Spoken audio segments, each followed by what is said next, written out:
Hello दोस्तों, राधे राधे। तो कैसे हो आप लोग? आई होप कि आप लोग अच्छे होंगे और अपना प्रिपरेशन अच्छे से कर रहे होंगे। तो स्वागत है आप लोग को एक और नई वीडियो में, जिसमें कि हम लोग फिर से जीके जीएस के प्रश्न पढ़ने वाले हैं। तो आप लोगों को पता होगा, जिसको नहीं पता है उसको बता दूं, ये जो वीडियो है बिहार एग्जाम्स को टारगेट करके, जो कि अभी मद्य निषेध का एग्जाम होने वाला है। और आगे भी कई सारे एग्जाम हैं बिहार पुलिस का, उन सभी को टारगेट करके ये सीरीज करवाया जा रहा है। तो अगर आप लोग नए हैं तो ज़रूर इससे पहले वाली वीडियो देखिए, तो आप लोगों को पता चलेगा कि कितनी अच्छी चीज़ें आप लोगों को प्रोवाइड करवाई गई है। और बहुत सारी चीज़ों का आप लोगों का रिवीजन होगा इसमें। दरअसल होता है ये है कि सबसे पहले क्वेश्चन आता है, उसका एनालिसिस हम लोग करते हैं, जो कि काफ़ी बढ़िया रहता है और काफ़ी चीज़ों का रिवीजन होता है। ठीक, तो अगर नए हैं तो आप पूरी वीडियो देखिएगा, तभी पता चलेगा कि ये कितनी इंपॉर्टेंट वीडियो है और आप लोगों के लिए कितनी बेनिफिशियल रहने वाली है। तो चलिए अब हम लोग क्वेश्चन करना स्टार्ट करते हैं। तो नए होंगे तो चैनल को सब्सक्राइब कर लीजिएगा और वीडियो पसंद आती है तो वीडियो को भी लाइक कर दीजिएगा। चलिए, भारतीय संविधान के किस अनुच्छेद में मौलिक कर्तव्यों का उल्लेख किया गया है? बताना है कि भारतीय संविधान के किस अनुच्छेद में मौलिक कर्तव्य का उल्लेख किया गया है। अनुच्छेद 50, 45, अनुच्छेद 51 का ए और अनुच्छेद 32। तो आप सभी को पता होगा कि मौलिक कर्तव्य का उल्लेख जो है कि अनुच्छेद 51 के ए में है। ठीक ना, अनुच्छेद 51 के ए में है। चलिए अब सभी हम लोग अनुच्छेद कर्तव्य, मौलिक कर्तव्य से संबंधित चीजें देख लेते हैं। जैसे कि अनुच्छेद 51 के, यह विशेष रूप से भारत के नागरिकों को मौलिक कर्तव्यों को सूचीबद्ध करता है। यानी कि ये जो सभी मौलिक अधिकार हैं, ये सभी क्या है कि भारत के नागरिकों के लिए है। ठीक ना, भारत के नागरिकों के लिए है। उसके बाद देखिए संवैधानिक संशोधन।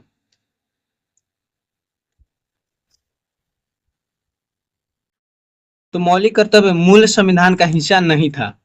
इसे क्या किया गया कि 42वें संविधान संशोधन अधिनियम द्वारा 1976 के माध्यम से जोड़ा गया था। यानी कि पहले जो था कि मूल संविधान में मौलिक कर्तव्य संविधान का हिस्सा नहीं था, इसे बाद में संशोधन करके, ध्यान रखिएगा, 42वां संविधान संशोधन 1976 में जोड़ा गया था। ठीक ना, तो ये पूछता है, तो ये चीज आप लोग ध्यान रखिएगा। उसके बाद समिति का सिफारिश, इन्हें स्वर्ण सी समिति के सिफारिश के आधार पर संविधान में शामिल किया गया था। तो ये मौलिक कर्तव्य के लिए कौन सिफारिश किया था? तो स्वर्ण सी समिति, ध्यान रखिएगा, काफी इंपॉर्टेंट समिति है। पार्ट यानी कि भाग। इस संशोधन ने संविधान में एक नया भाग 4 का ए जोड़ा, जिसमें केवल अनुच्छेद 51 के ए शामिल है। ठीक ना, यह भाग पूछ लेगा तो 4 का ए हो जाएगा और अनुच्छेद पूछ लेगा तो 51 के, जो कि मौलिक कर्तव्य से संबंधित है। ध्यान रखिएगा। संख्या, तो देखिए मौलिक कर्तव्य शुरुआत में केवल 10 कर्तव्य थे। शुरुआत में कितने थे? तो 10। लेकिन 86वें संविधान संशोधन अधिनियम द्वारा 2002 में 11वां कर्तव्य, जो कि 6 से 14 वर्ष के बच्चों की शिक्षा से संबंधित है, जोड़ा गया था। तो जब शुरुआत में मौलिक कर्तव्य संविधान में जोड़े गए थे तो उस समय 10 ही कर्तव्य थे। बाद में 86वां संविधान संशोधन द्वारा 11वां कर्तव्य जोड़ा गया, ये 6 से 14 वर्ष के बच्चों की शिक्षा, जो कि ये मौलिक कर्तव्य है भारत के नागरिकों के लिए। स्रोत, मौलिक कर्तव्यों की अवधारणा यूएसएसआर, यानी कि आप सभी को पता होगा रूस को पहले यूएसएसआर कहा जाता था, के संविधान से प्रेरित है। तो मौलिक कर्तव्य पूछ लेगा कि कहाँ से लिया गया है, तो रूस से। ध्यान रखिएगा आप लोग। चलिए नेक्स्ट क्वेश्चन पे आते हैं हम लोग। देखिए नेक्स्ट क्वेश्चन क्या है? तो नेक्स्ट क्वेश्चन है कि लोकसभा में अविश्वास प्रस्ताव पेश करने के लिए न्यूनतम कितने सदस्यों की समर्थन आवश्यक है? लोकसभा में आप सभी को पता होगा अविश्वास प्रस्ताव लाया जाता है किसी मंत्री या सांसद के प्रति। तो ये बताना है कि न्यूनतम कितने सदस्यों के समर्थन, कितने सदस्यों का समर्थन आवश्यक है? 40 सदस्य, 50 सदस्य, 60 सदस्य या फिर 100 सदस्य? तो आप सभी को मैं बता दूं, लोकसभा में जो है कि अविश्वास प्रस्ताव लाने के लिए न्यूनतम सदस्यों का जो समर्थन होना चाहिए, ये 50 सदस्यों का होना चाहिए। न्यूनतम 50 सदस्यों का समर्थन होना चाहिए, तभी किसी के विरुद्ध अविश्वास प्रस्ताव लाया जा सकता है। अब देखिए इससे संबंधित सारी चीजें हम लोग देखते हैं। तो देखिए संसदीय नियम, अविश्वास प्रस्ताव का उल्लेख संविधान में नहीं है, बल्कि यह लोकसभा नियम 198 के तहत आता है। तो ध्यान रखिएगा, अविश्वास प्रस्ताव जो है ये संविधान में इसका उल्लेख ही नहीं है, लेकिन लोकसभा के ही नियम में ये क्या है कि लोकसभा के नियम के तहत ये आता है, जो कि 198वां नियम है। ध्यान रखिएगा। न्यूनतम समर्थन, सदन में इस प्रस्ताव को स्वीकार करने के लिए कम से कम 50 सांसदों का लिखित समर्थन अनिवार्य है, और यदि इतने सदस्य समर्थन में खड़े नहीं होते तो अध्यक्ष प्रस्ताव को अनुमति नहीं देते हैं। तो ध्यान रखिएगा, जब 50 संसद का समर्थन नहीं रहेगा तो जो लोकसभा अध्यक्ष होते हैं ये प्रस्ताव को अनुमति नहीं देते हैं। तो ये चीज आप लोग ध्यान रखिएगा, केवल लोकसभा, यह प्रस्ताव केवल लोकसभा यानी कि निम्न सदन में ही लाया जाता है। ध्यान रखिएगा, जो अविश्वास प्रस्ताव है यह केवल लोकसभा में ही लाया जा सकता है, ठीक ना। और लोकसभा को आप सभी को पता ही होगा कि निम्न सदन कहा जाता है, राज्यसभा में नहीं लाया जाता है। ऐसा इसलिए क्योंकि मंत्रिपरिषद सामूहिक रूप से लोकसभा के प्रति उत्तरदायी होती है। ध्यान रखिएगा, ऐसा इसलिए होता है कि अब अविश्वास प्रस्ताव केवल लोकसभा में क्यों लाया जाता है, तो जो मंत्रिपरिषद होता है यह सामूहिक रूप से, जो भी मंत्रिपरिषद केंद्र के होते हैं, ये किसके प्रति उत्तरदायी होते हैं, तो सामूहिक रूप से होते हैं लोकसभा के प्रति, ठीक ना, सामूहिक रूप से लोकसभा के प्रति होते हैं। इस वजह से ये केवल लोकसभा में ही लाया जाता है, ये चीज आप लोग ध्यान रखिएगा।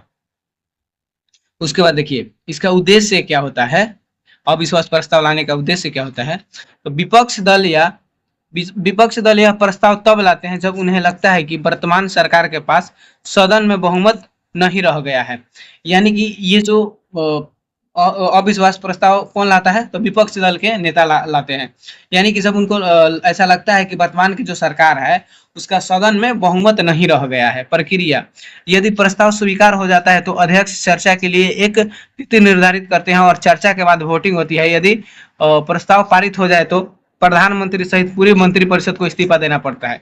यानी कि जिस भी पार्टी का सरकार है, अगर ये अविश्वास प्रस्ताव पारित होता है, ठीक, तो इसको स्वीकार करने के बाद अध्यक्ष एक क्या करते हैं कि तिथि घोषित करते हैं और उस दिन वोटिंग होता है, ठीक ना। उस दिन क्या होता है कि वोटिंग होता है। अगर यह प्रस्ताव पारित हो जाता है तो प्रधानमंत्री सहित पूरी मंत्रिपरिषद को इस्तीफा देना पड़ता है। तो जाहिर सी बात है, जब अविश्वास प्रस्ताव पारित हो जाए, यानी कि वो सिद्ध हो जाए कि इनका जो भी सरकार है उनका बहुमत नहीं है, तो इनको इस्तीफा देना पड़ता है, जो कि प्रधानमंत्री सहित पूरी मंत्रिपरिषद को इस्तीफा देना पड़ता है। पहला अविश्वास प्रस्ताव, सबसे पहला अविश्वास प्रस्ताव 1963 में जेबी कृपलानी द्वारा जवाहरलाल नेहरू की सरकार के खिलाफ लाया गया था। तो ध्यान रखिएगा, सबसे पहला भारत में अविश्वास प्रस्ताव कब लाया गया था, तो 1963 में। देखिए जेबी कृपलानी द्वारा लाया गया था जवाहरलाल नेहरू की सरकार के खिलाफ। और सबसे अधिक बार अविश्वास प्रस्ताव इंदिरा गांधी के सरकार के खिलाफ सबसे ज्यादा 15 बार अविश्वास प्रस्ताव लाए गए हैं। ध्यान रखिएगा, जो कि सबसे अधिक बार पूछेगा कि अविश्वास प्रस्ताव किस सरकार के विरुद्ध लाया गया है, तो इंदिरा गांधी सरकार के विरुद्ध, जो कि 15 बार लाया गया था। ध्यान रखिएगा, 15 बार।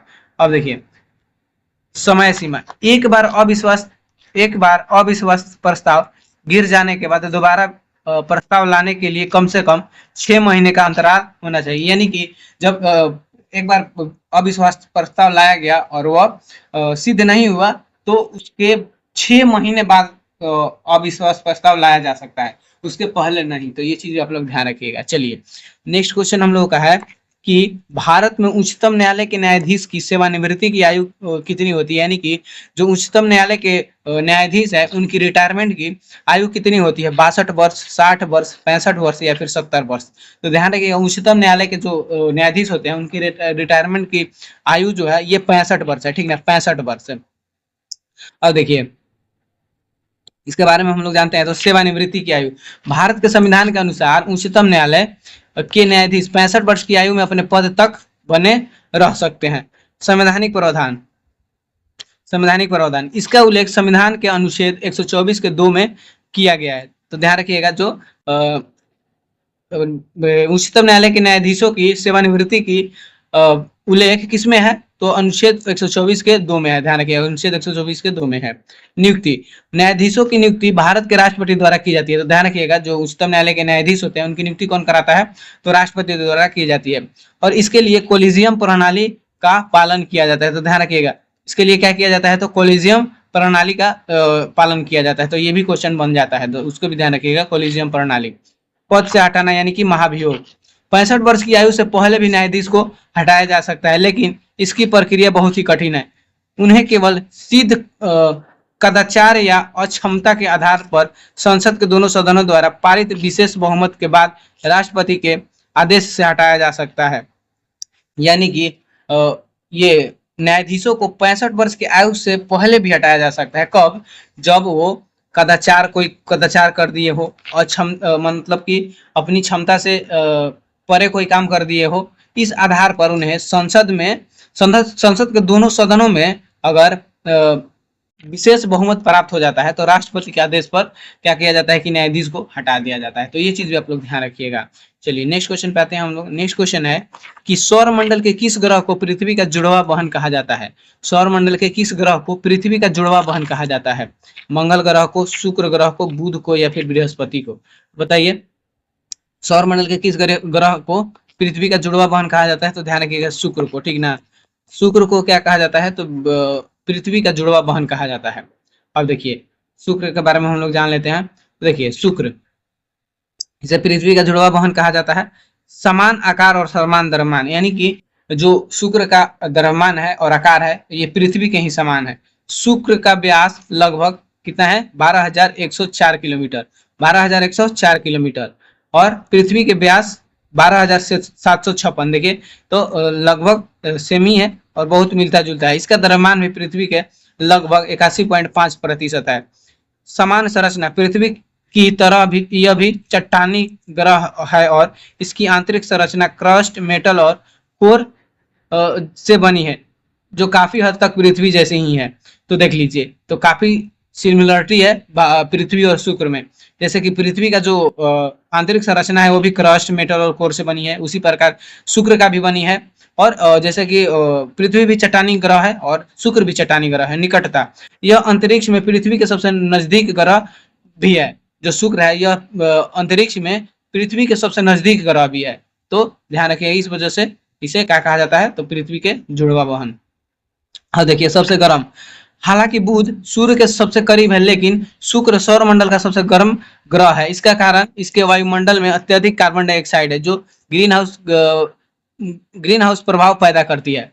तो ध्यान रखिएगा, सबसे गर्म ग्रह भी कौन है? शुक्र ही है। सबसे गर्म ग्रह कौन है? तो शुक्र है। क्यों?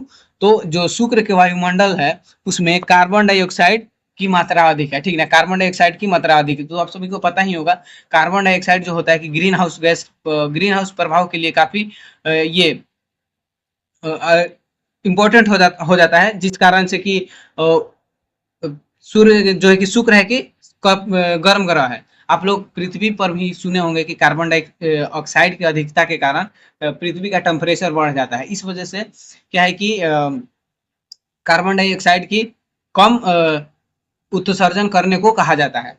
तो ऐसे आप लोग समझ पा रहे होंगे। भोर और सांझ का तारा, भोर और सांझ का तारा चमकीला होने के कारण इसे सुबह का तारा और शाम का तारा भी कहा जाता है। तो भोर का तारा और सांझ का तारा किसे कहा जाता है? शुक्र को। ध्यान रखिएगा, शुक्र को।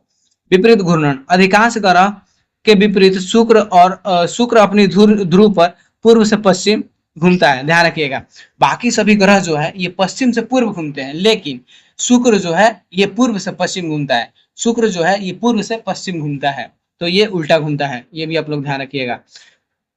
दिन रात, शुक्र का एक दिन पृथ्वी के जो है कि 243 दिन के बराबर है, और इसके एक वर्ष 200 पृथ्वी के 225 दिन से भी लंबा होता है।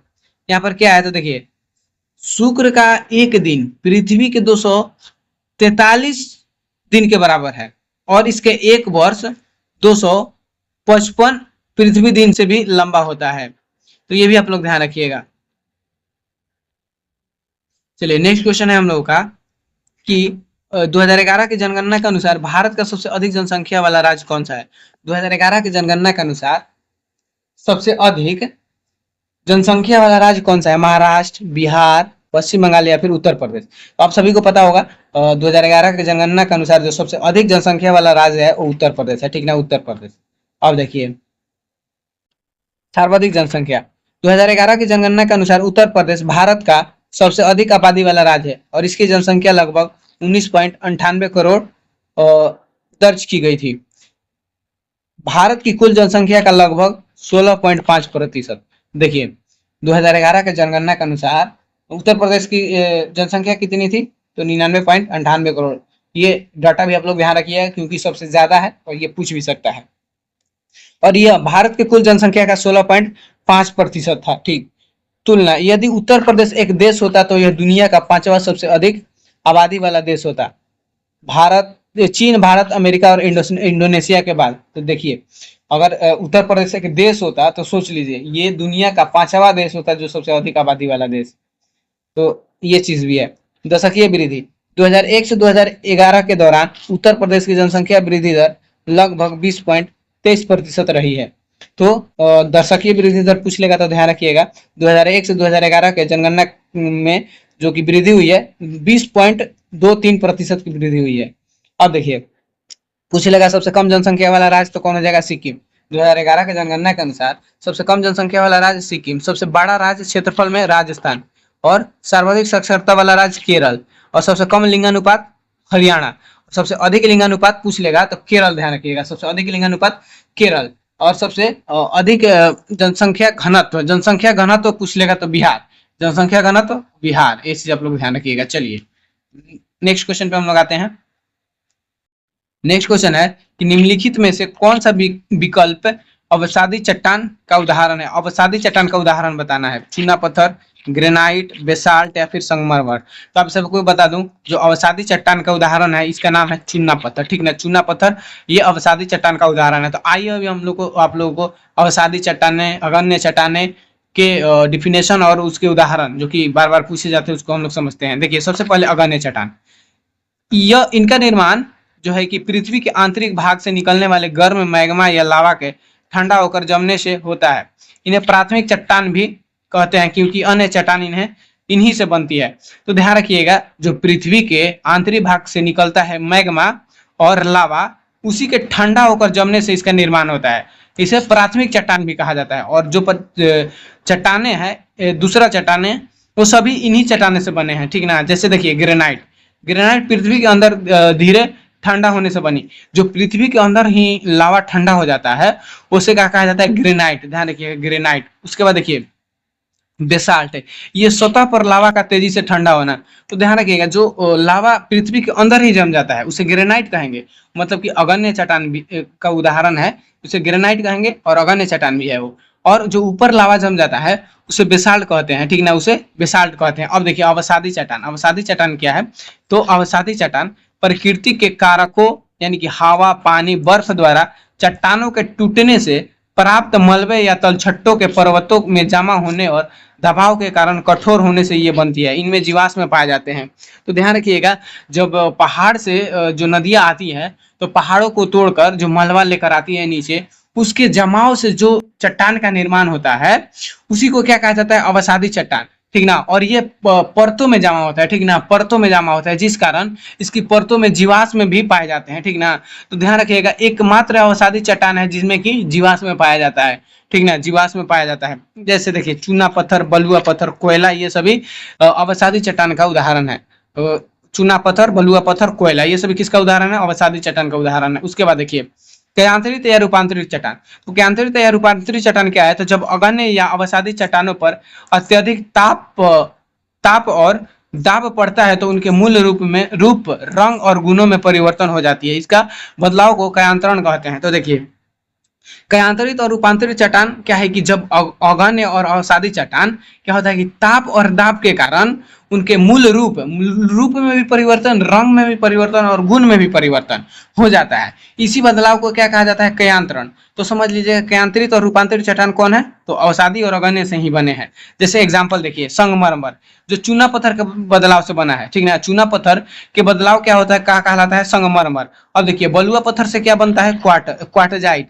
बलुआ पत्थर से क्या बनता है? क्वार्टजाइट। और देखिए स्लेट, स्लेट जो है ये सेल से बदलता है। ठीक ना, सेल से बदलता है क्या? स्लेट। तो क्यांतरित चट्टान जो है ये अवसादी और अगण्य चट्टान का ही रूपांतरित रूप है। अब देखिए नेक्स्ट क्वेश्चन है, भारत में राष्ट्रीय आय और बेरोजगारी के आंकड़े कौन सी संस्था जारी करती है?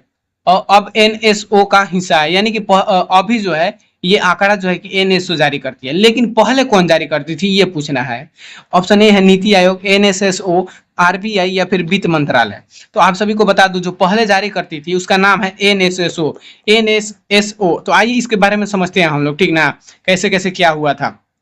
तो देखिए एनएसएसओ का फुल फॉर्म हो जाएगा national sample survey office. National sample survey office यानी कि भारत में राष्ट्रीय नमूना सर्वेक्षण कार्यालय, हिंदी में इसको राष्ट्रीय नमूना सर्वेक्षण कार्यालय कहेंगे। वह प्रमुख संस्था थी जो घरेलू उपभोग, रोजगार और बेरोजगारी के बढ़े पैमाने पर सर्वेक्षण आयोजित करती थी, ठीक ना। तो ये सभी काम कौन करती थी पहले? एनएसएसओ। स्थापना इसका 1950 में की गई थी ताकि योजना बनाने के लिए सांख्यिकी डेटा उपलब्ध कराया जा सके। जब योजना आयोग का स्थापना हुआ था तब भी इसका भी स्थापना हो गया था, एनएसएसओ का। विलय देखिए, भारत सरकार ने 23 मई 2019 को महत्वपूर्ण निर्णय लेते हुए एनएसएसओ और सीएसओ यानी कि सेंट्रल स्टैटिक्स ऑफिस को मिलाकर एक नई संस्था बनाई जो अब एनएसओ यानी कि नेशनल स्टैटिकल्स ऑफिस कहा जाता है। तो ध्यान रखिएगा, जो एनएसओ और सीएसओ संस्था जो थी, इसको दोनों को मर्ज करके एक संस्था बना दिया गया जिसका नाम है एनएसओ। ये कब किया गया था? तो 23 मई 2019 को, 23 मई 2019 को। तो एनएसओ का full form national statistical office कहा जाता है। इस चीज आप लोग ध्यान रखिएगा। मंत्रालय, यह संस्था सांख्यिकी और कार्यक्रम कार्यान्वयन मंत्रालय के अंतर्गत कार्य करती है। ध्यान रखिएगा, ये किसके अंतर्गत काम करती है? तो एमओएसपीआई। चलिए नेक्स्ट क्वेश्चन आते हैं हम लोग। नेक्स्ट क्वेश्चन है कि नीति आयोग के वर्तमान अध्यक्ष कौन थे? नीति आयोग के वर्तमान अध्यक्ष कौन थे? राष्ट्रपति, वित्त मंत्री या फिर प्रधानमंत्री या गृह मंत्री? तो आप सभी को पता होगा नीति आयोग के अध्यक्ष कौन होते हैं। जो योजना आयोग, जिसको पता होगा कि योजना आयोग के अध्यक्ष कौन होता है, तो वही सेम नीति आयोग के अध्यक्ष होते हैं। तो कौन होता है? प्रधानमंत्री, ठीक ना। योजना आयोग के भी प्रधानमंत्री होते थे और नीति आयोग के भी प्रधानमंत्री। आप सभी को पता ही होगा कि नीति आयोग को ही योजना आयोग को ही नीति आयोग बना दिया गया था 2015 में। तो आइए अब देखिए नीति आयोग से संबंधित चीजें हम लोग देखते हैं। तो पदेन अध्यक्ष, नीति आयोग का अध्यक्ष कोई निर्वाचित व्यक्ति नहीं होता, बल्कि जो भी व्यक्ति भारत का प्रधानमंत्री होता है वह स्वतः ही इसका अध्यक्ष बन जाता है। वर्तमान में इसके अध्यक्ष नरेंद्र मोदी हैं। तो कौन अभी अध्यक्ष है? तो नरेंद्र मोदी। तो जो भी प्रधानमंत्री होता है उस समय ये नीति आयोग का अध्यक्ष होता है। देखिए नीति आयोग स्थापना हुआ था 1 जनवरी 2015 को, योजना आयोग के स्थान पर की गई थी। योजना आयोग के स्थान पर क्या किया गया था? नीति आयोग की स्थापना किया गया था 1 जनवरी 2015 को। नीति आयोग का नीति का फुल फॉर्म देख लीजिए, national institution for transforming India. National institution for transforming India. अब देखिए प्रकृति, ओहो ये क्या हो जा रहा है? यह भारत सरकार का प्रमुख थिंक टैंक है जो केंद्र और राज्य सरकारों के रणनीतिक और तकनीकी सलाह देता है। यानी कि भारत के रणनीतिक और तकनीकी सलाह कौन देता है? तो नीति आयोग देता है। और यह थिंक टैंक पर कार्य करता है, ठीक ना। पूछ ले रहा है यह किस पर कार्य करता है? तो थिंक टैंक पर। ध्यान रखिएगा, थिंक टैंक। अब देखिए नीति आयोग की संरचना। नीति आयोग की संरचना, अध्यक्ष के अलावा कुछ अन्य महत्वपूर्ण पद होते हैं। जैसे देखिए उपाध्यक्ष, इसकी नियुक्ति प्रधानमंत्री द्वारा की जाती है और वर्तमान में सुमन बेरी है। तो उपाध्यक्ष की नियुक्ति किसके द्वारा की जाती है? तो प्रधानमंत्री द्वारा की जाती है। वर्तमान में पूछ लेगा नीति आयोग के उपाध्यक्ष कौन है? तो सुमन बेरी है। ध्यान रखिएगा, सुमन बेरी। उसके बाद देखिए सीईओ पूछ लेगा, तो यह प्रधानमंत्री द्वारा नियुक्त होते हैं और वर्तमान में जो सीईओ है BVR सुब्रमण्यम है। सीईओ का भी नियुक्ति किसके द्वारा की जाता है? तो प्रधानमंत्री द्वारा किया जाता है। और वर्तमान में पूछेगा कि कौन है? तो BVR सुब्रमण्यम। शासी परिषद, यानी कि इनमें सभी राज्यों के मुख्यमंत्री और केंद्र शासित प्रदेशों के उपराज्यपाल शामिल होते हैं। तो नीति आयोग के जो परिषद में कौन कौन शामिल होता है? तो राज्यों के सभी मुख्यमंत्री और केंद्र शासित प्रदेशों के उपराज्यपाल शामिल होते हैं। ये चीज आप लोग ध्यान रखिएगा। चलिए नेक्स्ट क्वेश्चन हम लोग का है कि इंदिरा गांधी शांति पुरस्कार 2023 से किसे सम्मानित किया गया है? इंदिरा गांधी शांति पुरस्कार 2023 से किसे सम्मानित किया गया है? प्रथम एनजीओ डॉक्टर मनमोहन सिंह को, या डेनियल बेरनबोइम और अली अबू अवाद को, या फिर यूनेस्को को? तो ध्यान रखिएगा, जो इंदिरा गांधी शांति पुरस्कार 2023 है वो डेनियल बेरनबोइम और अली अबू अवाद को दिया गया है। अब देखिए स्थापना, जो इंदिरा गांधी क्या है? इंदिरा गांधी शांति पुरस्कार का स्थापना जो हुआ था 1986 में पूर्व प्रधानमंत्री इंदिरा गांधी की स्मृति इंदिरा गांधी मेमोरियल ट्रस्ट द्वारा शुरू किया गया था। इंदिरा गांधी मेमोरियल ट्रस्ट द्वारा कब शुरू किया गया था? तो 1986 में। अब देखिए इसका उद्देश्य क्या है? तो यह पुरस्कार उन व्यक्तियों या संगठनों को दिया जाता है जिन्होंने अंतर्राष्ट्रीय शांति, निरस्त्रीकरण और मानवता के विकास के क्षेत्र में असाधारण योगदान दिए हैं। तो ध्यान रखिए किसको दिया जाता है? तो अंतर्राष्ट्रीय शांति, निरस्त्रीकरण और मानवता के विकास के क्षेत्र में असाधारण योगदान दिए हो। पुरस्कार राशि, इनमें 1 करोड़ और कुछ स्रोतों में 25 लाख भी उल्लेखित है कि नगद राशि और एक ट्रॉफी और एक प्रशस्ति पत्र प्रदान किया जाता है। तो ध्यान रखिएगा क्या क्या दिया जाता है? तो 1 करोड़ रुपए, कहीं कहीं 25 लाख भी बताए गए हैं। और एक ट्रॉफी दिया जाता है, उसके साथ एक प्रशस्ति पत्र प्रदान किया जाता है। अब देखिए प्रथम प्राप्तकर्ता पूछ लेगा 1986 में किसको दिया गया था, तो parliamentarians for global action PGA को पहला किसको दिया गया था, तो parliamentarians for global action PGA को। प्रथम भारतीय प्राप्तकर्ता 1991 में प्रथम भारतीय को कब दिया गया था, तो 1991 में राजीव गांधी को, और इन्हें मरणोपरांत मिला था। ध्यान रखिएगा मरणोपरांत उन्हें मिलता है जिनकी मृत्यु हो जाती है उसके बाद दिया जाता है, तो उसे मरणोपरांत कहा जाता है। प्रमुख संस्था यूनिसेफ को कब दिया गया था, तो 1979 को। यूनिसेफ को 1979 में, इसरो को 2014 में, और प्रथम एनजीओ को 2021 में। एनजीओ को कब दिया गया था, प्रथम एनजीओ को 2021 में। तो ये चीज आप लोग ध्यान रखिएगा। यूनिसेफ को कब, तो 1989, इसरो को 2014, प्रथम एनजीओ को 2021 में। अब देखिए प्रथम व्यक्तित्व यानी कि प्रथम व्यक्ति को किसको दिया गया था, तो मिखाइल गोर्बाचेव 1987 में, ठीक ना। व्यक्तिगत रूप से पहली बार मिखाइल गोर्बाचेव 1987 में दिया गया था, और जिमी कार्टर को 1997 में। जिमी कार्टर और क्या है कि एंजेला मर्केल को। अब देखिए 2025 में, 2025 वाला इंपॉर्टेंट है, ध्यान रखिएगा। मोजाम्बिक की मानवाधिकार कार्यकर्ता और राजनेता गराका माचेल अंतर्राष्ट्रीय जूरी द्वारा किया जाता है। एक सेकंड, 2025 का जो इंदिरा गांधी शांति पुरस्कार दिया गया है किसको, गराका मोचेल को दिया गया है। किस लिए, तो मोजाम्बिक के ये मानवाधिकार कार्यकर्ता और राजनेता है, ठीक ना। अब देखिए विजेताओं का चयन इंदिरा गांधी मेमोरियल ट्रस्ट द्वारा गठित एक अंतर्राष्ट्रीय जूरी द्वारा किया जाता है।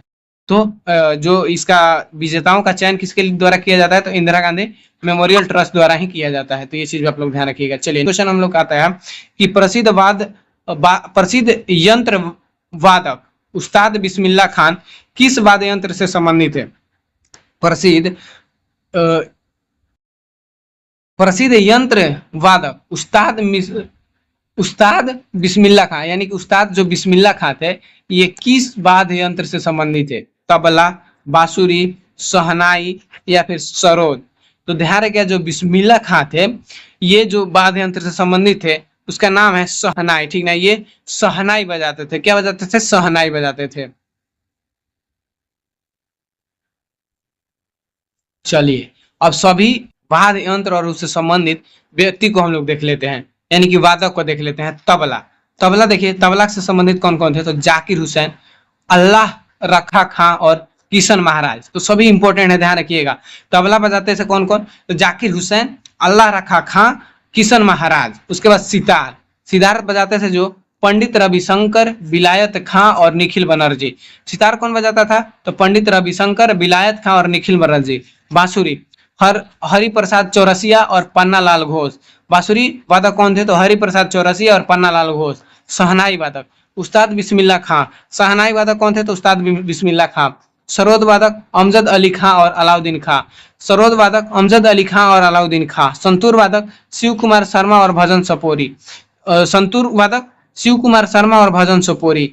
वायलिन वादक एल सुब्रमण्यम और एन राजम। ये वायलिन वादक थे। वीणा वादक एस बालचंद्र।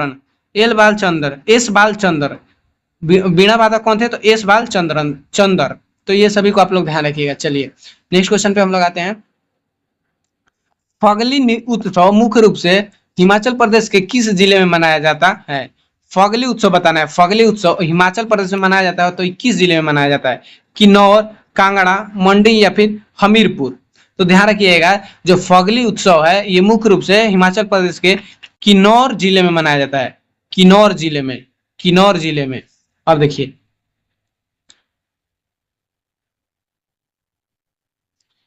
कुल्लू दशहरा यह अंतर्राष्ट्रीय स्तर का उत्सव है जो ढालपुर मैदान में मनाया जाता है, और यह अन्य दशहरा से अलग यह विजयदशमी के दिन शुरू होता है। देखिए ये सभी जो नृत्य है अभी हम लोग जैसे कुल्लू दशहरा, लावी मेला, ये सभी हिमाचल प्रदेश के ही हैं।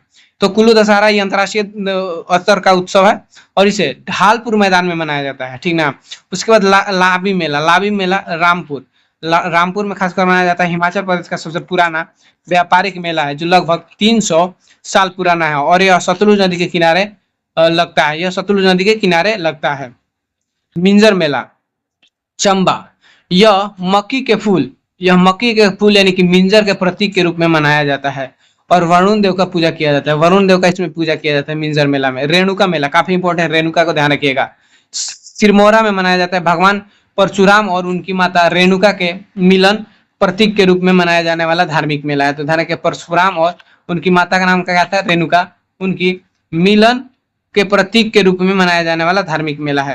उसके बाद फगली, ये किन्नौर जिले का प्रमुख उत्सव है जो बुराई और अच्छाई की जीत के लिए मनाया जाता है। तो फगली आप लोग ध्यान रखिए, काफी इंपॉर्टेंट है। लोसर, यह तिब्बती नव वर्ष है जो लाहौल स्फीति और किन्नौर के बौद्ध समुदायों द्वारा मनाया जाता है। लोसर क्या है? तो यह तिब्बती नव वर्ष है और इसे लाहौल स्फीति और किन्नौर के बौद्ध समुदायों द्वारा मनाया जाता है। उसके बाद हल्दा, लाहौल घाटी के नव वर्ष उत्सव जो दिवाली की तरह मसाले जलाकर मनाया जाता है। तो हल्दा भाई ये हिमाचल प्रदेश का ही क्या है कि उत्सव है। अब देखिए नेक्स्ट क्वेश्चन, बटरफ्लाई स्ट्रोक शब्द किस खेल से संबंधित है? बटरफ्लाई स्ट्रोक शब्द किस खेल से संबंधित है? तो आप सभी को बता दो, जो बटरफ्लाई स्ट्रोक है ये तैराकी से संबंधित है, ठीक ना? तैराकी से संबंधित है। आइए अब सभी जो इंपॉर्टेंट खेल है उनसे संबंधित जो शब्दावली है जो कि इंपॉर्टेंट हो जाता है, आप लोग ध्यान रखिएगा। चलिए देखिए, अच्छा तैराकी में पूछ लेता है butterfly, back stroke, breast stroke और फ्री स्टाइल। तो देखिए तैराकी में जो शब्दावली पूछा जाता है वो है butterfly, back stroke, breast stroke और फ्री स्टाइल। टेनिस में ड्यूस, लव, स्मैश, ग्रैंड स्लैम, ये सभी टेनिस में यूज होने वाले शब्दावली हैं। कुश्ती में ह्यू, हाफ नेल्सन, फ्री स्टाइल ध्यान रखिएगा तैराकी और कुश्ती दोनों में। Golf, put, bogie, bunker, T, ये सभी गोल्फ में यूज किए जाते हैं, गोल्फ में। अब देखिए नेक्स्ट क्वेश्चन हम लोग का आ गया। तो नेक्स्ट क्वेश्चन है कि डॉक्टर अंबेडकर ने किस मौलिक अधिकार को संविधान का हृदय और आत्मा कहा था? तो किस मौलिक अधिकार को डॉक्टर भीमराव अंबेडकर ने संविधान का हृदय और आत्मा कहा था? समानता का अधिकार, स्वतंत्रता का अधिकार, या फिर संवैधानिक उपचारों का अधिकार अनुच्छेद 32, या फिर धार्मिक स्वतंत्रता का अधिकार? ध्यान रखिएगा, संवैधानिक उपचारों का अधिकार को भीमराव अंबेडकर ने क्या कहा था? तो संविधान का आत्मा कहा था। उसके बाद देखिए भीमराव अंबेडकर का कथन, उन्होंने इसे संविधान का हृदय और आत्मा कहा। उद्देश्य, यदि किसी नागरिक के मौलिक अधिकारों का हनन होता है तो वह सीधे सुप्रीम कोर्ट जा सकता है। यानी कि ये अनुच्छेद 32 इसलिए इंपॉर्टेंट हो जाता है और इसलिए उन्होंने संविधान का आत्मा कहा कि अगर किसी भी नागरिक का मौलिक अधिकार का हनन होता है तो अनुच्छेद 32 के तहत वो सुप्रीम कोर्ट में अपील कर सकता है, सर्वोच्च न्यायालय।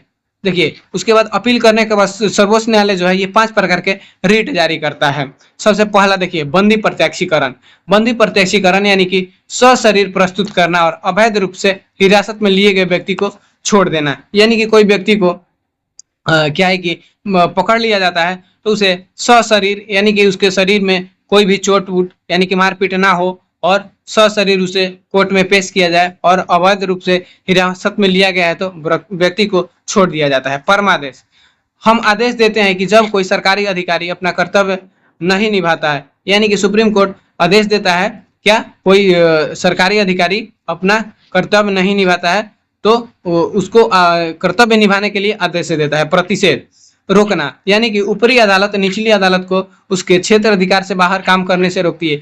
यानी कि जो सुप्रीम कोर्ट है वो हाई कोर्ट को उसके क्षेत्र अधिकार में से बाहर के काम को करने से रोकती है, उसे प्रतिषेध कहा जाता है। उत्प्रेषण के तहत क्या होता है? तो पूर्णतः सूचित होना, यानी कि निचली अदालत के केस को ऊपर भेजने या उसके फैसले का रद्द करने के लिए।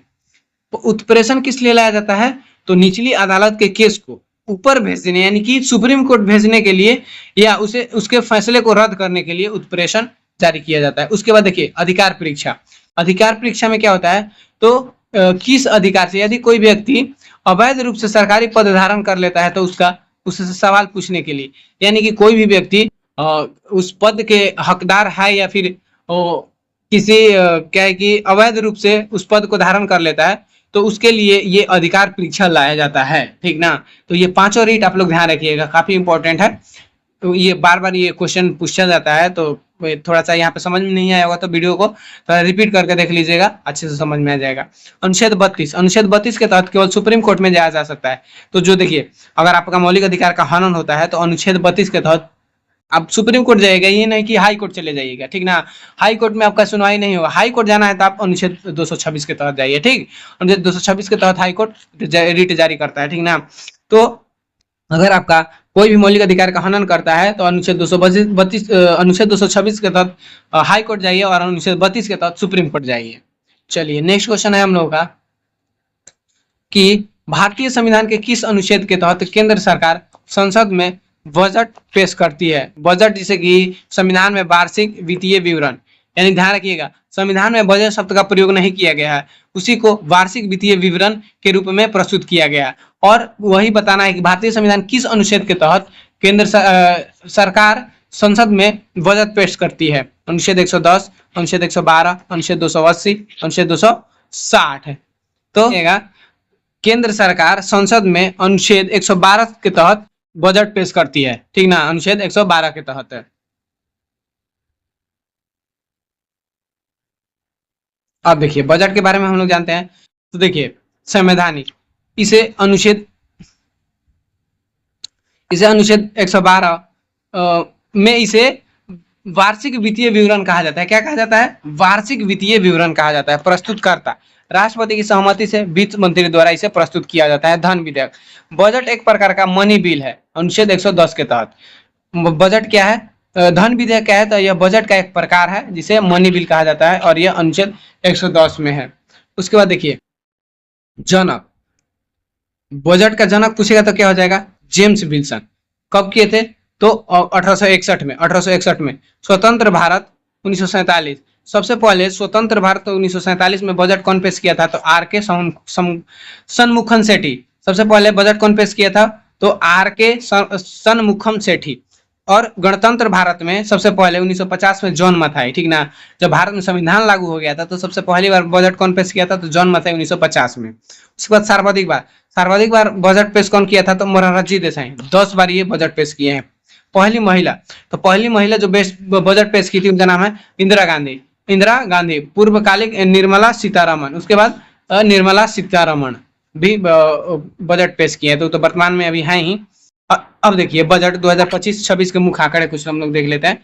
राजकोषीय घाटा जीडीपी का 4.4% है। राजकोषीय घाटा कितना है? तो जीडीपी का 4.4%।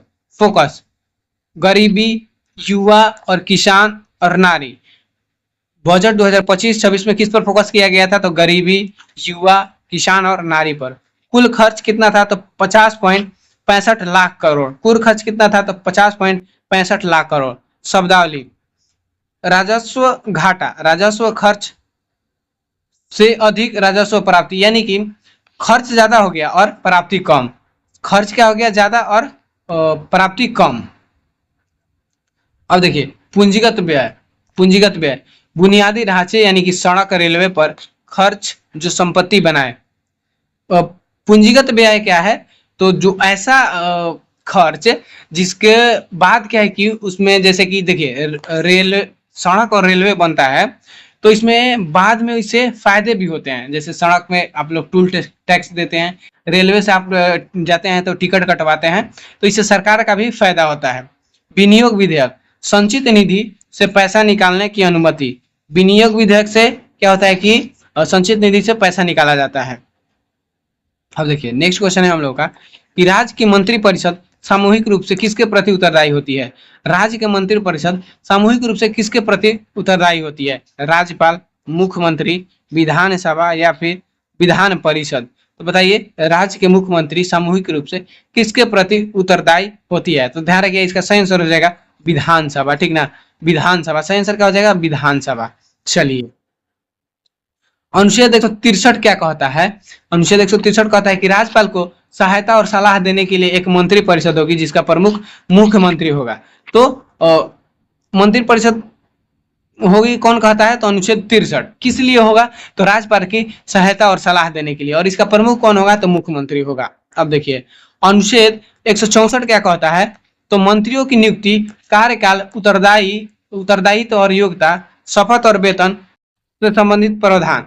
अनुच्छेद 146 में क्या है, तो मंत्रियों की नियुक्ति, कार्यकाल, उत्तरदायित्व, योग्यता, शपथ और वेतन, ये सभी अनुच्छेद 164 में। अनुच्छेद 167 में क्या है, तो मुख्यमंत्री का कर्तव्य है कि वह राज्य के प्रशासन संबंधी जानकारी राज्यपाल को दे। अनुच्छेद 167 में क्या है, तो मुख्यमंत्री का कर्तव्य है कि वह राज्य के प्रशासन संबंधी जानकारी राज्यपाल को दे। अनुच्छेद 177 क्या कहता है, तो मंत्रियों को सदन की कार्यवाही में बोलने और भाग लेने का अधिकार है। यानी कि अनुच्छेद 177 मंत्रियों को सदन के कार्यवाही में बोलने और भाग लेने का अधिकार देता है। अनुच्छेद 177 भले ही वे सदन के सदस्य ना हो, और सदन के सदस्य ना हो फिर भी यानी कि जो मंत्री होते हैं, हो सकता है कि वो सदन के सदस्य ना हो, फिर भी उन्हें कार्रवाई में बोलने और भाग लेने का अधिकार होता है, लेकिन वे मतदान केवल उसी सदन में कर सकते हैं जिसके वे सदस्य हैं। यानी कि देखिए कोई भी मंत्री, आप सभी को पता ही होगा, जैसे कि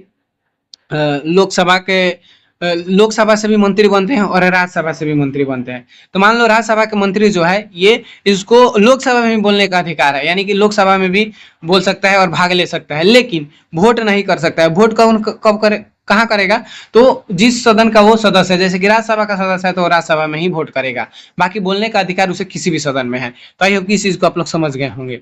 अब देखिए मंत्री परिषद में 3 श्रेणियों में के मंत्री होते हैं।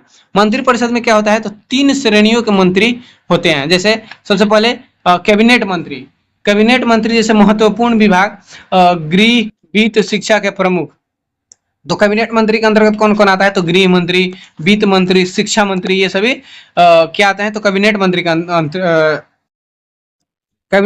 के अंतर्गत आते हैं। उसके बाद राज्य मंत्री, इन्हें स्वतंत्र प्रभार दिया जा सकता है, वे कैबिनेट मंत्रियों के सहायक के रूप में कार्य करते हैं। तो राज्य मंत्री क्या होते हैं, तो ये कैबिनेट मंत्री के सहायक के रूप में कार्य करते हैं। उपमंत्री ये स्वतंत्र प्रभाव नहीं संभालते हैं और कैबिनेट या राज्य मंत्रियों को प्रशासनिक कार्यों में सहायता प्रदान करते हैं। यह क्या है कि स्वतंत्र प्रभार इनका ये नहीं संभालते हैं, लेकिन कैबिनेट और राज्य मंत्रियों के प्रशासनिक कार्यों में सहायता प्रदान करते हैं। अब देखिए अधिकतम संख्या, 91वें संविधान संशोधन 2003 के अनुसार मंत्री परिषद में मंत्रियों की कुल संख्या मुख्यमंत्री सहित विधानसभा की कुल सदस्यों के 15% से अधिक नहीं हो सकता। यानी कि 91वें संविधान संशोधन जो कि 2003 में हुआ था, इसके अनुसार क्या हुआ कि मंत्रियों की कुल संख्या मुख्यमंत्री सहित विधानसभा के कुल सदस्यों का 15% ही होगा। ठीक ना, विधानसभा के कुल सदस्यों का 15% ही हो सकता है मंत्रियों की संख्या। अब देखिए न्यूनतम संख्या, किसी भी राज्य में मंत्रियों की न्यूनतम संख्या मुख्यमंत्री सहित 12 से कम नहीं होनी चाहिए। यानी कि किसी भी राज्य की मंत्रियों की संख्या मुख्यमंत्री सहित 12 से कम नहीं होना चाहिए। सामूहिक उत्तरदायित्व, मंत्री परिषद सामूहिक रूप से राज्य के विधानसभा के प्रति उत्तरदायी होता है। यदि विधानसभा में अविश्वास प्रस्ताव पारित हो जाता है तो पूरी परिषद को इस्तीफा देना पड़ता है। सेम वैसे ही लोकसभा जैसा है, ठीक ना, इसका भी। तो जैसे कि मंत्री परिषद जो केंद्र का होता है वो सामूहिक रूप से लोकसभा के प्रति उत्तरदायी होता है, वैसे ही मंत्री परिषद जो राज्य के होता है ये विधानसभा के प्रति उत्तरदायी होते हैं। और अविश्वास प्रस्ताव अगर किसी सरकार के विरुद्ध लाया गया और ये पारित हो जाता है तो पूरे मुख्यमंत्री सहित पूरे मंत्री परिषद को ही इस्तीफा देना पड़ता है। ठीक ना, तो ये सारी चीज आप लोग समझ गए होंगे। चलिए नेक्स्ट क्वेश्चन पे आते हैं हम लोग। तो नेक्स्ट क्वेश्चन है कि भारतीय राष्ट्रीय कांग्रेस की प्रथम महिला अध्यक्ष कौन थी। भारतीय राष्ट्रीय कांग्रेस की प्रथम महिला अध्यक्ष कौन थी, सरोजिनी नायडू, एनी बेसेंट, नेली सेनगुप्ता या फिर ऐसे रहो ना, इंदिरा गांधी। तो देखिए भारतीय राष्ट्रीय कांग्रेस की जो प्रथम महिला अध्यक्ष थी वो थी एनी बेसेंट। ठीक ना, एनी बेसेंट। जो सरोजिनी नायडू थी ये प्रथम भारतीय महिला थी। ठीक ना, सरोजिनी नायडू प्रथम भारतीय महिला थी, लेकिन प्रथम महिला पूछ लेगा तो ये एनी बेसेंट थी। चलिए अब देखिए हम लोग कांग्रेस के बारे में सारी चीजें जान लेते हैं। ठीक है, जो एग्जाम में पूछा जाता है।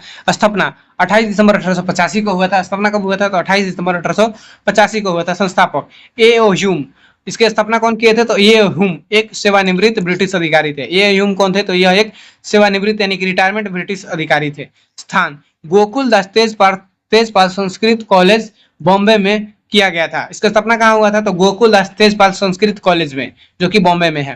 प्रथम अध्यक्ष पूछ लेगा तो व्योम चंद्र बनर्जी। ठीक है, प्रथम अध्यक्ष कौन थे? तो व्योम चंद्र बनर्जी। प्रथम अधिवेशन कब हुआ था? तो इसमें कुल 72 प्रतिनिधियों ने भाग लिया था। प्रथम अधिवेशन की अध्यक्षता कौन की थी? तो व्योम चंद्र बनर्जी, जो कि यहीं पर हुआ था मुंबई में। और इसमें कुल 72 प्रतिनिधियों ने भाग लिया था। वायसराय, इस समय कांग्रेस की स्थापना के समय डफरिन भारत का वायसराय था। ये भी इंपॉर्टेंट सवाल है, पूछ लेता है कि जब कांग्रेस का स्थापना हुआ था उस समय भारत का वायसराय कौन था? तो डफरिन, ध्यान रखिएगा, डफरिन। अब देखिए महत्वपूर्ण प्रथम यानी कि प्रथम मुस्लिम अध्यक्ष बदरुद्दीन तैयब।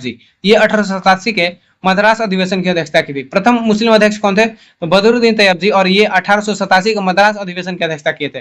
प्रथम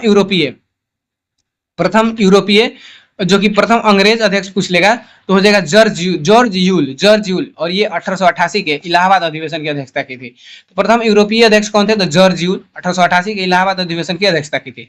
प्रथम महिला अध्यक्ष एनी बेसेंट, ये 1917 के कलकत्ता अधिवेशन की अध्यक्षता की थी। एनी बेसेंट पहली बार जब अध्यक्ष बनी थी, ये 1917 के कलकत्ता अधिवेशन की अध्यक्षता की थी। और प्रथम भारतीय महिला अध्यक्ष सरोजनी नायडू, जैसा कि मैंने बताया ही, ये 1925 के कानपुर अधिवेशन की अध्यक्षता की है। ठीक ना, सरोजनी नायडू ये पहली बार 1925 के कानपुर अधिवेशन की अध्यक्षता की थी। अब देखिए ऐतिहासिक अधिवेशन एवं घटनाएं, तो जो महत्वपूर्ण अधिवेशन जो कि पूछा जाता है बार बार, जैसे कि 1896 के कलकत्ता अधिवेशन। 1896 के कलकत्ता अधिवेशन में पहली बार वंदे मातरम गाया गया। 1896 के कलकत्ता अधिवेशन में पहली बार वंदे मातरम गाया गया।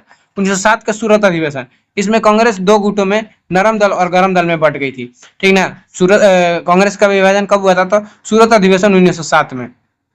1911 के कलकत्ता अधिवेशन, पहली बार जनगण मन कब गाया गया था? तो 1911 के कलकत्ता अधिवेशन में। पहली बार जनगण मन कब गाया गया था? तो 1911 के कलकत्ता अधिवेशन में। 1916 के लखनऊ अधिवेशन, लखनऊ समझौता, नरम दल और गरम दल के पुनर्मिलन और मुस्लिम लीग के साथ समझौता। तो देखिए 1916 के लखनऊ अधिवेशन को लखनऊ समझौता भी कहा जाता है। और इसमें क्या होता है कि जो कांग्रेस का विभाजन हुआ था, नरम दल और गरम दल, ये दोनों एक हो जाते हैं और मुस्लिम लीग के साथ भी समझौता होता है इसी अधिवेशन में। तो 1916 का जो लखनऊ अधिवेशन था ये काफी इंपॉर्टेंट हो जाता है, तो आप लोग ध्यान रखिएगा। पूछ लेता है क्वेश्चन कि नरम दल और गरम दल किस अधिवेशन में मिले थे? तो 1916 में। और मुस्लिम लीग के समझौता के साथ समझौता किस अधिवेशन में हुआ था? तो 1916 के लखनऊ अधिवेशन में। अब देखिए 1924 के बेलगाम अधिवेशन, ये किस लिए इंपॉर्टेंट है? तो एकमात्र अधिवेशन जिसकी अध्यक्षता महात्मा गांधी ने की थी। कांग्रेस के एकमात्र अधिवेशन जो कि बेलगाम अधिवेशन है, इसकी अध्यक्षता महात्मा गांधी ने की है। और अभी तक एक ही अधिवेशन की अध्यक्षता किए थे। उसके बाद 1929 के लाहौर अधिवेशन, जवाहरलाल नेहरू की अध्यक्षता में पूर्ण स्वराज का प्रस्ताव पारित हुआ था। ध्यान रखिएगा, पहली बार पूर्ण स्वराज का प्रस्ताव कब पारित हुआ था? 1929 के लाहौर अधिवेशन में, जिसकी अध्यक्षता जवाहरलाल नेहरू ने की थी। कौन किया था? तो जवाहरलाल नेहरू। 1937 के फैजपुर अधिवेशन, 1937 का फैजपुर अधिवेशन पहली बार गांव में आयोजित अधिवेशन, यानी कि जो 1937 का फैजपुर अधिवेशन था ये पहली बार गांव में आयोजित होने वाला अधिवेशन था। 1938 का हरिपुरा अधिवेशन, सुभाष चंद्र बोस ने अध्यक्ष बने और राष्ट्रीय योजना समिति का गठन हुआ। तो 1938 में जो हरिपुरा अधिवेशन था, इसके अध्यक्ष कौन थे? तो सुभाष चंद्र बोस थे। और राष्ट्रीय योजना समिति का गठन इसी अधिवेशन में हुआ था। राष्ट्रीय योजना समिति का गठन कब हुआ था? तो 1938 का हरिपुरा अधिवेशन में। चलिए नेक्स्ट क्वेश्चन पे हम लगाते हैं। नेक्स्ट क्वेश्चन है कि भारत के राष्ट्रपति को पद की शपथ कौन दिलाता है? भारत के राष्ट्रपति को पद की शपथ कौन दिलाता है? उपराष्ट्रपति, प्रधानमंत्री, या फिर भारत के मुख्य न्यायाधीश, या फिर लोकसभा अध्यक्ष? तो ध्यान रखिएगा, भारत के राष्ट्रपति को जो पद का शपथ दिलाता है उसका नाम है मुख्य न्यायाधीश, यानी कि भारत के मुख्य न्यायाधीश भारत के राष्ट्रपति के पद को शपथ दिलाता है। अब देखिए अब राष्ट्रपति के बारे में हम लोग जान लेते हैं। ठीक है ना, प्रथम नागरिक, राष्ट्रपति भारत का प्रथम नागरिक और राष्ट्र की एकता, अखंडता और का प्रतीक माना जाता है। तो ध्यान रखिएगा, भारत का प्रथम नागरिक कौन होता है? तो राष्ट्रपति होता है, संवैधानिक प्रमुख। वह संघ की कार्यपालिका का नाम मात्र प्रमुख होता है, जबकि वास्तविक शक्ति या प्रधानमंत्री के पास होती है। तो पूछ लेगा कि संघ के कार्यपालिका का नाम मात्र प्रमुख कौन होता है? तो राष्ट्रपति होता है, जबकि वास्तविक शक्ति प्रधानमंत्री के पास होती है। अनुच्छेद और भाग, राष्ट्रपति का उल्लेख संविधान के भाग 5 में अनुच्छेद 52 से 62 में किया गया है। तो ध्यान रखिएगा, ये राष्ट्रपति से संबंधित भाग कौन है? तो भाग 5 और अनुच्छेद 52 से 62 में किया गया है। उसके बाद अनुच्छेद 52, अनुच्छेद 52 भारत का एक राष्ट्रपति, अनुच्छेद 52 में क्या है तो अनुच्छेद 52 कहता है कि भारत का एक राष्ट्रपति होगा। अनुच्छेद 53 क्या कहता है तो संघ की कार्यपालिका राष्ट्रपति की शक्ति राष्ट्रपति में निहित होगी, संघ की कार्यपालिका शक्ति राष्ट्रपति में निहित होगी। अनुच्छेद 54 राष्ट्रपति का निर्वाचन, अनुच्छेद 54 किससे संबंधित है तो राष्ट्रपति के निर्वाचन से संबंधित है। अब देखिए अनुच्छेद 60 क्या है तो राष्ट्रपति द्वारा शपथ, यानी कि राष्ट्रपति के शपथ से किस शपथ से संबंधित अनुच्छेद अनुच्छेद 60 है। राष्ट्रपति के शपथ से संबंधित अनुच्छेद अनुच्छेद 60 है। अनुच्छेद 61 में राष्ट्रपति पर महाभियोग से संबंधित है, राष्ट्रपति पर महाभियोग की प्रक्रिया अनुच्छेद 61 में है। अनुच्छेद 72 में राष्ट्रपति की क्षमादान की शक्ति, आप सभी को पता ही होगा राष्ट्रपति को क्षमादान की शक्ति प्राप्त होती है, ये मृत्यु दंड को भी क्षमा करवा सकते हैं। अनुच्छेद 123 राष्ट्रपति के अध्यादेश जारी करने की शक्ति, अनुच्छेद 123 में राष्ट्रपति की अध्यादेश जारी करने की शक्ति है। अब देखिए इनके द्वारा नियुक्तियां, राष्ट्रपति द्वारा नियुक्ति, तो ये देखिए प्रधानमंत्री और अन्य मंत्री का नियुक्ति राष्ट्रपति ही कराते हैं, राज्य के राज्यपाल की नियुक्ति भी राष्ट्रपति कराते हैं, और भारत के मुख्य न्यायाधीश की नियुक्ति भी राष्ट्रपति ही कराते हैं। सीएजी महान्यायवादी और चुनाव आयुक्तों का नियुक्ति भी राष्ट्रपति ही करवाते हैं। तो ये नियुक्तियां इंपॉर्टेंट है, ठीक है, नियुक्तियां आप लोग ध्यान रखिएगा, नियुक्तियां बार बार पूछता है। विधायी शक्तियां, संसद का सत्र बुलाना, सत्रवासान करना और लोकसभा को भंग करना, ये सभी अधिकार किनको है तो राष्ट्रपति को है। तो ये संसद में सत्र बुला सकते हैं, सत्रवासान कर सकते हैं, लोकसभा को भंग करने की शक्ति इनको है। सैन्य शक्ति, वह भारत के तीनों सेनाओं का सर्वोच्च सेनापति होते हैं। तो भारत के राष्ट्रपति भारत के जो तीनों सर्वोच्च सेना है उनके सर्वोच्च सेनापति होते हैं। अब देखिए आपातकालीन शक्तियां, तो राष्ट्रीय आपातकाल घोषित कर सकते हैं ये अनुच्छेद 352 के तहत। आपातकाल घोषित करने का शक्ति किनको है तो राष्ट्रपति को, तो अनुच्छेद 352 के तहत ये राष्ट्रीय आपातकाल घोषित कर सकते हैं। और राष्ट्रपति शासन, यदि किसी राज्य का विधानसभा या किसी राज्य का विधानमंडल भंग हो जाता है तो वहां पर राष्ट्रपति शासन कौन लगा सकता है तो अनुच्छेद 356 के तहत राष्ट्रपति। वित्तीय आपातकाल की घोषणा अनुच्छेद 360 के तहत कर सकते हैं राष्ट्रपति। वित्तीय आपातकाल की घोषणा अनुच्छेद 360 के तहत कर सकते हैं राष्ट्रपति। चलिए नेक्स्ट क्वेश्चन है हम लोगों का, भूकंप के दौरान कौन सी तरंगें धरातल पर सबसे अंत में पहुंचती है लेकिन सबसे अधिक विनाशकारी होती है। तो भूकंप के दौरान कौन सी तरंग, यानी कि भूकंप के तरंग धरातल पर सबसे अंत में पहुंचती है लेकिन सबसे विनाशकारी होती है। पी तरंग है जिसे कि प्राथमिक तरंग कहा जाता है, एस तरंग है जिसे कि द्वितीय तरंग कहा जाता है, एल तरंग जिसे कि सतही तरंग कहा जाता है, और डी उपरोक्त में से कोई नहीं। तो ध्यान रखिएगा एल तरंग जो कि सबसे पीछे आता है और सबसे ज्यादा विनाशकारी होता है एल तरंग, ध्यान रखिएगा, इसे सतही तरंग भी कहा जाता है। अब देखिए भूकंपीय तरंग दो प्रकार की होती है। जैसे भूकंपीय तरंग ये पृथ्वी के अंदर से होकर चलती है, ये पृथ्वी के अंदर से होकर चलती है। और ये देखिए कौन कौन है भूकंपीय तरंग, तो पी वेव्स यानी कि पी तरंग और एस तरंग, ये दोनों क्या है कि भूकंपीय तरंग है। पी तरंग जो है ये सबसे तेजी और ठोस तरल गैस तीनों में चल सकती है, इन्हें अनुदैर्घ्य तरंग भी कहते हैं। तो अनुदैर्घ्य तरंग किसे कहा जाता है तो पी तरंग को। तो ये अनुदैर्घ्य और अनुप्रस्थ वाला भी ध्यान रखिएगा, अनुदैर्घ्य तरंग पूछ लेता है कि किस भूकंपीय तरंग को कहा जाता है तो पी तरंग को, और यह सबसे तेज होती है और यह ठोस तरल और गैस तीनों में चल सकती है, ठीक ना। उसके बाद एस तरंग यह केवल ठोस माध्यम में चल सकती है, ये तरल जैसे पृथ्वी के बाहरी कोर में लुप्त हो जाती है, यानी कि यह तरल में नहीं चल सकती है, यह अनुप्रस्थ तरंग है, ठीक ना। इस तरंग जो है ये अनुप्रस्थ तरंग है। अब देखिए धरातलीय तरंग जो है एल तरंग को धरातलीय तरंग कहा जाता है, ये धरातल पर चलती है और इसकी गति सबसे कम होती है लेकिन ये सबसे अधिक विनाशकारी होती है। तो ध्यान रखिएगा एल तरंग जो है ये सबसे अधिक विनाशकारी होती है। तो हम लोग का यहीं पे क्वेश्चन समाप्त होता है, ठीक ना। तो आई होप कि आप लोगों को काफी सारी चीजें सीखने को मिला होगा और काफी सारी चीजों का रिवीजन हुआ होगा। तो अगर आप लोगों को वीडियो पसंद आई तो वीडियो को लाइक कर दीजिएगा, और चैनल पर नए तो चैनल को सब्सक्राइब करना ना भूलिए, और दोस्तों के साथ भी शेयर कर दीजिए ताकि उनको भी हेल्प हो जाए, ठीक। तो चलिए मिलते हैं नेक्स्ट वीडियो में, तब तक के लिए अपना ध्यान रखिए। और पिछली वीडियो आप लोग नहीं देखे हैं तो पिछली वीडियो जाकर चैनल में और देखिए, और सभी वीडियो को लाइक करिए और क्या है कि मेरी सपोर्ट करिए, ठीक। चलिए मिलते हैं नेक्स्ट वीडियो में।